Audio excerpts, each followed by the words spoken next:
بسم اللہ الرحمن الرحیم۔ حضرت ابو ہریرہ رضی اللہ عنہ بیان کرتے ہیں کہ رسول اللہ صلی اللہ علیہ وسلم نے فرمایا، ایمان کے لحاظ سے مومنوں میں سے اکمل وہ ہیں جو ان میں سے اخلاق کے اعتبار سے بہت عمدہ ہیں، اور تم میں سے اچھے لوگ وہ ہیں جو اپنی عورتوں کے لیے بہتر ہیں۔ ایک مرتبہ آپ صلی اللہ علیہ وسلم باہر سے تشریف لائے، گھر کے صحن میں حضرت عائشہ صدیقہ رضی اللہ عنہا کو دیکھا کہ پیالے سے پانی پی رہی ہیں۔ وہیں سے آپ صلی اللہ علیہ وسلم نے ارشاد فرمایا، اے حمیرہ رضی اللہ عنہا، تھوڑا پانی میرے لیے بھی بچانا۔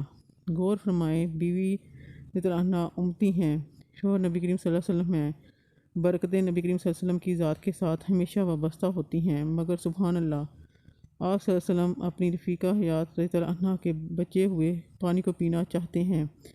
جب سیدہ عائشہ رضی اللہ عنہا نے کچھ پانی بچا کر خدمت اقدس صلی اللہ علیہ وسلم میں پیش کیا تو نوش فرمانے سے پہلے معلوم کیا، اے حمیرہ رضی اللہ عنہا، تم نے اس پیالہ کے کس حصے سے لب لگا کر پانی پیا تاکہ میں بھی اسی جگہ سے پانی پیوں۔ سیدہ عائشہ رضی اللہ عنہا فرماتی ہیں کہ میں پانی پیتی یا ہڈی چوستی، پھر میں آپ صلی اللہ علیہ وسلم کو دیتی تو آپ صلی اللہ علیہ وسلم اسی مقام سے نوش فرماتے اور ہڈی سے گوشت نکال کر کھاتے جہاں سے میں پیتی یا کھاتی۔ بعض اوقات ازواج محترات رضی اللہ عنہا ادھر ادھر کے قصے یا گزرے ہوئے واقعات بیان کرتی تو آپ صلی اللہ علیہ وسلم برابر سنتے اور خود بھی کبھی اپنے واقعات سناتے۔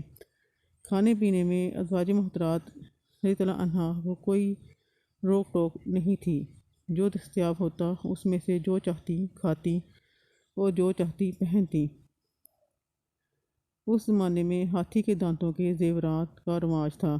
آپ صلی اللہ علیہ وسلم اس قسم کے زیور پہننے کا حکم فرماتے، بیویوں کا پاک صاف رہنا پسند فرماتے، ازواج محترات رضی اللہ عنہا پر لعن طعن نہ فرماتے اور نہ ہی ان سے سخت اور درست لہجے میں گفتگو فرماتے۔ اگر کوئی بات ناگوار خاطر ہوتی تو الطافات میں کمی فرما دیتے۔ ام المومنین سیدہ عائشہ رضی اللہ عنہا سے روایت ہے کہ بیان کرتی ہیں کہ خدا کی قسم، میں نے یہ منظر دیکھا ہے کہ ایک روز حبشی نابالغ لڑکے مسجد میں نیزہ بازی کر رہے تھے۔ حضور پاک صلی اللہ علیہ وسلم ان کا کھیل مجھے دکھانے کے لیے میرے لیے اپنی چادر کا پردہ کر کے مجھے حجرے کے دروازے پر کھڑے ہو گئے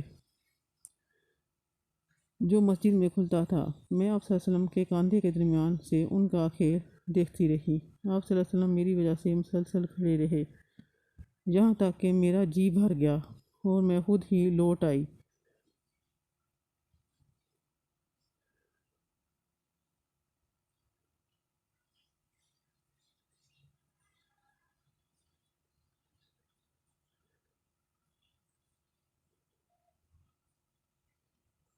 حضرت عائشہ رضی اللہ عنہا روایت کرتی ہیں کہ رسول اللہ صلی اللہ علیہ وسلم نے اپنا معمول بنایا ہوا تھا کہ آپ ہر روز سورج ڈھلنے سے پہلے اپنی بیویوں سے ملنے جایا کرتے تھے۔ جتنا وقت ملتا اپنی بیویوں کے ساتھ گزارا کرتے اور پھر سورج ڈھلنے کے بعد اپنی اس بیوی کے گھر چلے جایا کرتے جس کی اس دن باری ہوتی تھی۔ بیویوں کی اس طرح سے باریاں تھیں کہ ایک رات ایک بیوی کے گھر جایا کرتے اور دوسری رات دوسری بیوی کے گھر رات تشریف لے جایا کرتے۔ اس طرح ہر بیوی کے لیے دن رات مقرر کیا ہوا تھا۔ جو دن جس بیوی کے لیے مقرر تھا، نبی کریم صلی اللہ علیہ وسلم دن رات اسی بیوی کے حجرے میں گزارا کرتے۔ حضور اکرم صلی اللہ علیہ وسلم کی بیویاں دو حصوں میں تقسیم تھیں، کیونکہ کچھ بیویوں کا آپس میں تعلق زیادہ ہونے کی وجہ سے وہ ہر بات آپس میں شیئر کرنے کو زیادہ پسند کرتی تھیں۔ ایک حصے میں حضرت عائشہ، حضرت سودا، حضرت حفصہ، حضرت ام سلمہ رضی اللہ عنہا اور دوسری ٹولی میں حضرت زینب بنت اور باقی ساری بیویاں شامل تھیں۔ حضرت محمد صلی اللہ علیہ وسلم روزانہ معمول کے مطابق اپنی بیویوں کے گھر جاتے اور آخر میں اس بیوی کے گھر چلے جاتے تھے جہاں رات رکھنا ہوتا تھا۔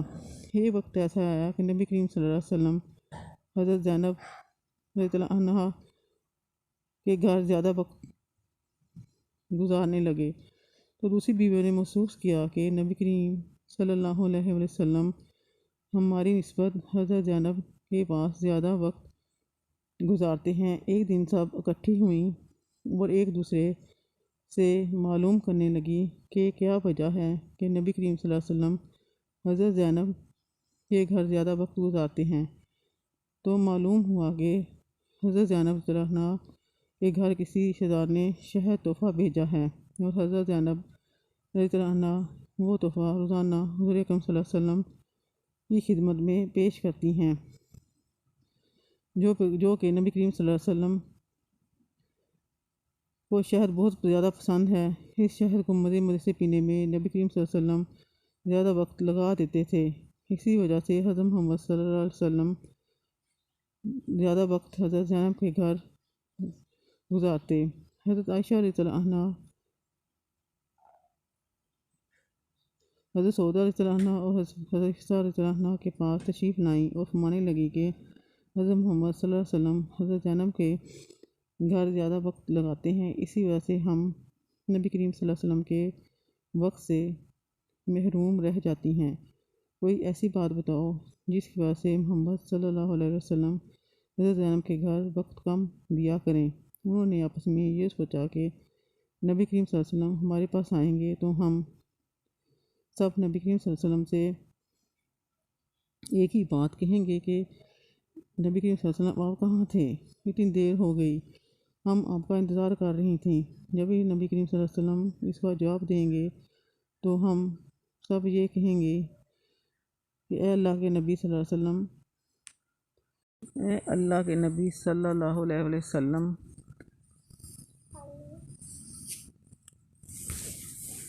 آپ سے مغافیر کے پھول کی بو آ رہی ہے، ایسا لگ رہا ہے کہ آپ مغافیر کے پھولوں کا رس پی کر آئے ہیں۔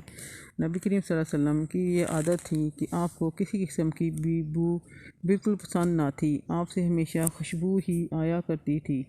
جب نبی کریم صلی اللہ علیہ وسلم حضرت حفصہ رضی اللہ عنہا کے پاس تشریف لائے تو انہوں نے پوچھا، اے اللہ کے نبی صلی اللہ علیہ وسلم، آج کافی دیر سے آئے ہیں، سب ٹھیک تو ہے؟ اس کا جواب دیتے نبی کریم صلی اللہ علیہ وسلم نے فرمایا، میں زینب کے گھر سے شہد پی کر آ رہا ہوں۔ حضرت عائشہ، حضرت سعودہ، حضرت حفصہ اور ام سلمہ رضی اللہ عنہا نے نبی کریم صلی اللہ علیہ وسلم کو کہا، اے اللہ کے نبی، آپ کے منہ مبارک سے مغافیر کے پھولوں کی بو آ رہی ہے۔ ان کو معلوم تھا کہ نبی کریم صلی اللہ علیہ وسلم ذرا سی بھی بو کو پسند نہیں کرتے، وہ کوئی ایسی چیز کے پاس نہیں جاتے جس سے ذرا سی بھی بو آنے کا یا ایسی چیز کے بعد خدشہ ہو۔ چاچے حضور اکرم صلی اللہ علیہ وسلم سب سے آخر میں حضرت حفصہ رضی اللہ عنہا کے پاس پہنچے۔ جب انہوں نے بھی یہی کہا کہ آپ سے مغافیر کی بو آ رہی ہے تو حضرت محمد صلی اللہ علیہ وسلم نے حضرت حفصہ رضی اللہ عنہا کے سامنے قسم کھا کر فرمایا کہ آج کے بعد میں کبھی شہد استعمال نہیں کروں گا۔ یہ بات کرتے ہوئے نبی کریم صلی اللہ علیہ وسلم نے حضرت حفصہ رضی اللہ عنہا کو فرمایا کہ جو میں نے قسم کھائی ہے اس کے بارے میں کسی کو مت بتانا، کیونکہ نبی کریم صلی اللہ علیہ وسلم ان ازواج کا مقصد سمجھ گئے تھے، اس لیے آپ نے قسم کھا لی کہ آپ نہ صرف حضرت زینب سے بلکہ عام طور پر بھی شہد نہ نوش فرمائیں گے۔ اپنی قسم کے متعلق کسی سے بھی ذکر نہ کرنا۔ لیکن حضرت حفصہ رضی اللہ عنہا نے یہ بات حضرت عائشہ رضی اللہ عنہا کو بتا دی۔ حضرت محمد صلی اللہ علیہ وسلم کے اس راز کو بیان کرتے ہوئے اللہ تعالیٰ نے سورہ تحریم میں فرمایا، جو قرآن پاک کے 28ویں پارے میں ہے، جس کا ترجمہ یوں ہے کہ اے نبی، آپ اس چیز کو اپنے لیے کیوں حرام کر رہے ہیں جس چیز کو اللہ نے حلال کیا ہے۔ شہد ایک حلال چیز ہے۔ آپ صلی اللہ علیہ وسلم نے اپنی بیویوں کو خوش کرنے کے لیے شہد کو حرام کر لیا ہے۔ اللہ تعالیٰ بخشنے والا ہے، اس قسم کا کفارہ آپ کے لیے مقرر کر دیا ہے۔ آپ اللہ تعالیٰ نے حضرت حفصہ رضی اللہ عنہا کا جنہوں نے جو راز حضرت عائشہ رضی اللہ عنہا کو بتایا اس کے بارے میں اشارہ کیا کہ حضرت محمد صلی اللہ علیہ وسلم نے حضرت حفصہ سے کہا کہ تم نے میری قسم کے بارے میں حضرت عائشہ کو کیوں بتایا؟ میں نے تو تم سے کہا تھا کہ یہ راز کی بات ہے اور میرے اور تمہارے درمیان ہی رہے، پر آپ نے یہ راز نہیں رہنے دیا۔ حضرت محمد صلی اللہ علیہ وسلم نے اشارہ حضرت حفصہ کو بتلایا کہ تم نے راز کو راز نہیں رہنے دیا۔ پھر حضرت حفصہ رضی اللہ عنہا نے حضرت محمد صلی اللہ علیہ وسلم سے پوچھا کہ آپ کو کس نے بتلایا کہ میں نے راز کو راز نہیں رہنے دیا؟ نبی کریم صلی اللہ علیہ وسلم نے حضرت حفصہ کو فرمایا، مجھے میرے رب کائنات نے بتلایا ہے کہ حفصہ نے راز کو راز نہیں رہنے دیا۔ اس نے حضرت عائشہ رضی اللہ عنہا کے سامنے اس کا ذکر کر دیا ہے۔ اب اگر تم دونوں اللہ کی بارگاہ میں توبہ کر لو تو اللہ معاف کرنے والا ہے، اللہ تم دونوں کو معاف فرما دے گا۔ اگر تم اپنی ضد پر اڑی رہو گی تو اللہ تعالیٰ تم پر سخت ناراض ہوگا۔ اللہ تعالیٰ اس کے فرشتے میرے مددگار ہیں۔ سورہ تحریم آیت 1 تا 5 میں اللہ پاک اس واقعے کو یوں فرماتا ہے، اور یاد کرو جب نبی نے اپنی بعض عورتوں سے ایک پوشیدہ بات کہی، پس جب اس نے اس بات کی خبر دی اور اللہ نے اپنے نبی کو اس بات پر آگاہ کر دیا تو نبی نے تھوڑی سی بات تو بتا دی اور تھوڑی سی ٹال گئے۔ پھر جب نبی نے اپنی اس بیوی کو یہ بات بتائی تو وہ کہنے لگی، اس کی خبر آپ کو کس نے دی؟ کہا، سب جاننے والے، پوری خبر رکھنے والے اللہ نے مجھے یہ بتلایا ہے۔ اے نبی کی دونوں بیویوں، اگر تم دونوں اللہ کے سامنے توبہ کر لو تو بہتر ہے، یقیناً تمہارے دل جھک پڑیں گے، اور اگر تم نبی کے خلاف ایک دوسرے کی مدد کرو گی، بس یقیناً اس کا کارساز اللہ ہے اور جبریل ہیں اور نیک اہل ایمان اور ان کے علاوہ فرشتے بھی مدد کرنے والے ہیں۔ اس کے بعد حضرت حفصہ اور حضرت عائشہ رضی اللہ عنہا نے اپنی غلطی تسلیم کرتے ہوئے اللہ پاک سے توبہ کی، اور پھر اللہ کے نبی نے اپنی قسم کا کفارہ ادا کیا۔ اگر یہ کوئی عام بندہ بات کہہ دیتا تو اس کا کسی بھی قسم کا کوئی فرق نہ پڑتا، لیکن نبی کریم صلی اللہ علیہ وسلم تو اللہ کے نبی ہیں، ان کی ہر ایک بات منہ سے نکلی ہوئی سچ اور حق ہوتی ہے۔ اگر اللہ پاک نبی کی اس قسم پر کفارہ مقرر نہ کرتے تو یہ رہتی دنیا تک شہد پینا منع فرما دیا جاتا۔ اللہ تعالیٰ نے نبی کریم صلی اللہ علیہ وسلم کو اس کھانے کا کفارہ مقرر کیا کہ اگر میں کسی چیز کو حلال کرنے والا ہوں تو آپ صلی اللہ علیہ وسلم اس کو حرام کیوں کر رہے ہیں؟ سورہ نجم میں اس طرح حکم آیا ہے کہ میرے نبی اپنی مرضی کے مطابق بات نہیں کرتے، وہ وہی لوگوں کے سامنے بیان کرتے ہیں جس کا میں حکم دیتا ہوں۔ آپ اپنی بیویوں کو خوش کرنے کے لیے ایسا ہرگز نہ کریں، کسی کی خاطر بھی حلال کو حرام نہ کرو اور حرام کو حلال نہ کرو، نہ اپنے منہ سے ایسے الفاظ کہو اور نہ ہی اس پر عمل کرو۔ آج کے دور میں انسان زبان سے تو حرام نہیں بول رہا، انسان حرام پر عمل کرتے ہوئے اس بات کا خیال نہیں کرتا کہ ہم حرام کام کو سر انجام دے رہے ہیں۔ آج کل ہمارے نزدیک حرام نام کی تو کوئی چیز ہی نہیں، ہم گناہ کرتے ہوئے محسوس ہی نہیں کرتے کہ ہم گناہ کر رہے ہیں۔